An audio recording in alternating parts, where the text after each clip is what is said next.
Yes, they've finally done it. A decent handheld.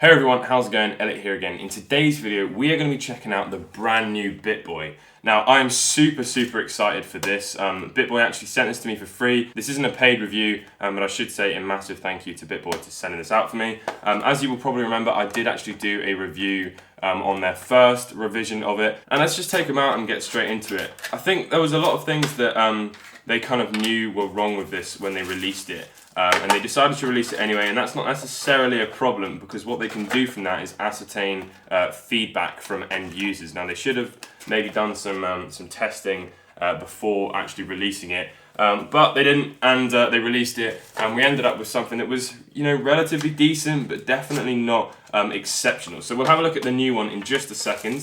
So here is the old one right here. It definitely had the looks of something that was very nice. Oh, it's actually out of battery, which is absolutely fantastic. So the Bitt-Boy, technically speaking, somewhat started off this whole kind of modern revision of retro consoles. Most of them, unfortunately, aren't fantastic. We've looked through a lot of different ones on this channel, and none of them have been exceptional. So maybe this one is now where we're going to start seeing some big differences. So the Bitt-Boy, a lot of the positives on the Bitt-Boy is that it had a really nice high quality screen. The plastic was really nice high quality and actually very similarly resembled the quality of an actual Nintendo product. The buttons all had a fantastic pressed feel to them, and they were exceptionally comfortable for long uses. And the only thing that kind of let it down was the games library. Now, one of the things that we did mention on this when we all reviewed this thing, because this thing was reviewed by almost everyone across all channels on YouTube, is that it didn't have a micro SD card slot, although it did have a place for the micro SD card to go, which kind of led us to believe that it was a bit kind of rushed out. Potentially they were planning on releasing one with an SD card availability, but this one wasn't that one. So, what are we hoping to see from the new one? I'm hoping to see a slightly better games library. I'm hoping to see, obviously, SD card capability. If it doesn't, it's quite a ridiculous thing to release. I'm not sure why they would. So here we go. We've got a picture on the side with what looks very similar to an actual Game Boy. We've got two red buttons and two black buttons now. I guess the black ones are, meant to be a little bit more subtle, but show that there is a capability of using those. And they've also made the start and select buttons actually grey on the bottom, which I think is really cool as well. On the side it says supports external micro SD card. So that right there is what we've been looking for. Super excited for that. NES, Famicom, Game Boy Color and Game Boy capabilities right there.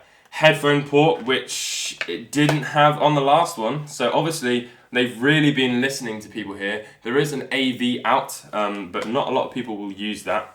So we've also got save game as well. So that means we'll be able to actually save the games that we play, as opposed to just having this as just like a really kind of portable Tetris player. 2.4-inch IPS screen, which I imagine is probably going to be the exact same as... Oh no, this one was a 2.2-inch. So they've actually upgraded the screens here for us. So that's really nice. Full screen original resolution display. Now this is going to be really important. If we turn this on and the Game Boy Color, the Game Boy games and the Game Boy Color games are all stretched, we might have a slight problem. Screen brightness adjustment, 700 milliamp rechargeable battery, which is 500 milliamp on this one. Battery life is 2 to 3 hours, which is the same, and TV out. So yeah, all pretty much the same on here. So let's go ahead and pop it open. So inside we have the Bitt-Boy itself. We'll pop that down to the side, and we've also got a little box. Let's have a look inside the box. Quite a generic box, doesn't say anything on it, no design. So we have a couple of different cables in here. We've got the power cable, which is just a micro USB, which is nice. And then we have a really long TV cable. Now there's actually on here a headphone port, which is an actual 3.5mm headphone jack. unlike this one, which had a kind of a half size, which means that there isn't going to be the availability to have headphones and AV at the same time. Not that that's really a problem, but I just thought I'd point it out. Okay, so let's have a look at the Bitt-Boy itself. I can already see something which I'm super, super excited about. It's the same color as a Game Boy. I really liked on this one how it was kind of white and red, like the kind of Game Boy colors that you actually normally see. But this one, they've gone for the gray and maroon, which is just absolutely, absolutely gorgeous. Although I would have thought that the buttons would be red across the bottom here, which I think they were on the box. Yeah, they were on the box. So they've got that back to front for some reason. I could probably change that, to be honest. There's a screen protector on it, although I'm going to keep that on just because I'm a little bit anal about these things. I can already see an actual micro USB slot, which is super exciting. And there's a normal Game Boy Advance SP rechargeable battery in there, headphone jack on the bottom, USB charger, and that's pretty much your lot. Super, super exciting, guys. Take a look at that. It looks absolutely gorgeous. Okay, so let's go ahead and turn it on. You can already see that the screen is far, far bigger, which is brilliant. So, powering this thing on, you've got a little green indicator on the side there. It takes a little while to power up. MIY Pocket. So maybe this is running some completely different operating software, because on this one we had the da, which is not fun for anyone if you've had any experience having a look at consoles. So we don't seem to be doing anything here. Maybe I need an SD card in here for this to actually work, which is interesting. Popping a micro SD card in there with absolutely, I don't think it's got anything on, and we've now got this completely different operating system, which looks pretty cool. One thing I'm noticing as well is there's no volume wheel on this to turn up the volume. On the side of the old Bitt-Boy, there was one, so they've actually plugged that up on the newer revisions, and it looks like they've actually used the same shell. They've just plugged it up and maybe glued it in on the inside, but we will do a little teardown of this, so we'll be able to find that out. But the software looks really good. Nice, vibrant colors. The screen actually looks excellent so far, which is really positive. Okay, so we've got the Miu NES. I'm imagining that's the name of the system that they're using on here. And we've got Miu GB and Miu GBC. So hopefully we've actually got some built-in games here. So let's go ahead and press A. No, okay, so this is just the software selection, but because I don't have any ROMs on here, I can't actually play any yet.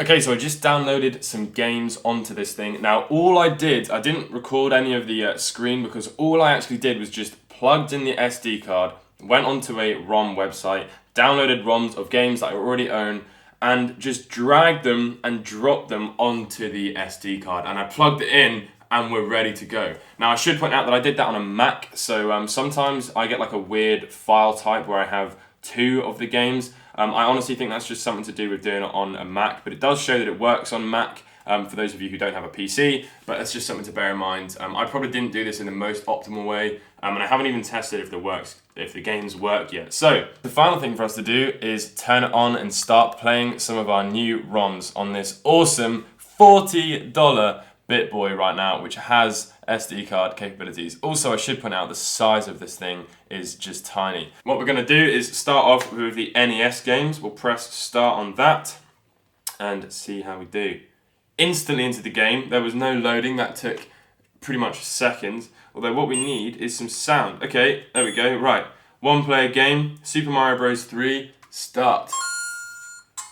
Fantastic speaker. A little bit kind of maybe a little bit kind of blocky kind of thing, but yeah, it's only small. So let's press start and we'll go on to the first game. So here we are in the first game on the new Bitt-Boy. Doesn't seem to be any slowdown. Frame rate is pretty good.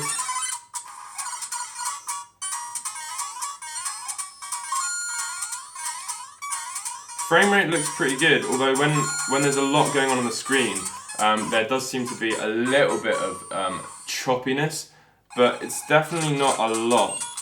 I don't really think the NES is going to be a good testament to try out choppiness and frame rate. So what we're going to do is go straight on to the Game Boy games. Also, We're so tired of seeing NES games, guys. Am I right? Leave a like if I'm right.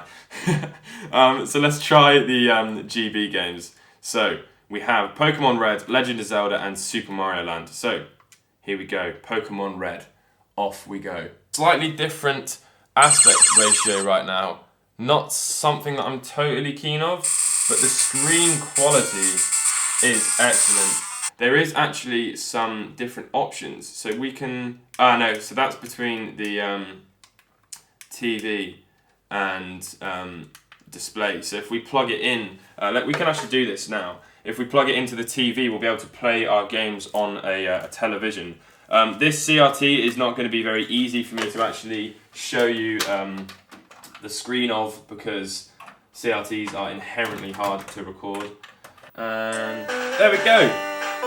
Oh my goodness. This isn't really the best way to record this, so I'll only do this really, really briefly. I just want to check if there's any sort of latency, and there doesn't seem to be. The second I'm pressing the button, it works absolutely perfectly. So let's go ahead and switch back onto the Bitt-Boy, which we should be able to do in-house, which is quite good. And hold B down.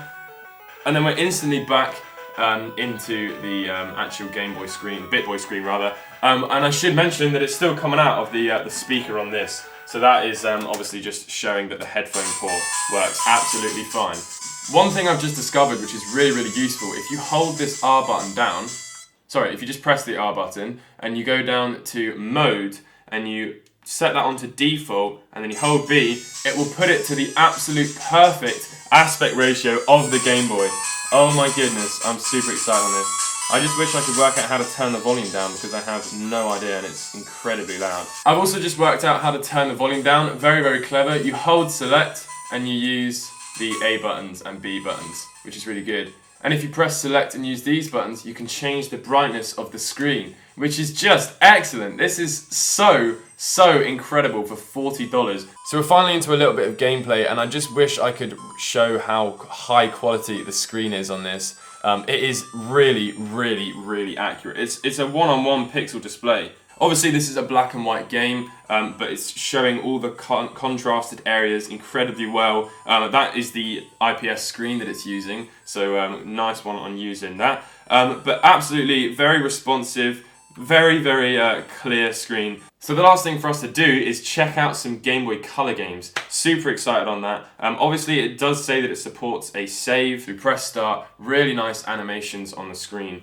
Really, really looking very, very good here from Bitt-Boy.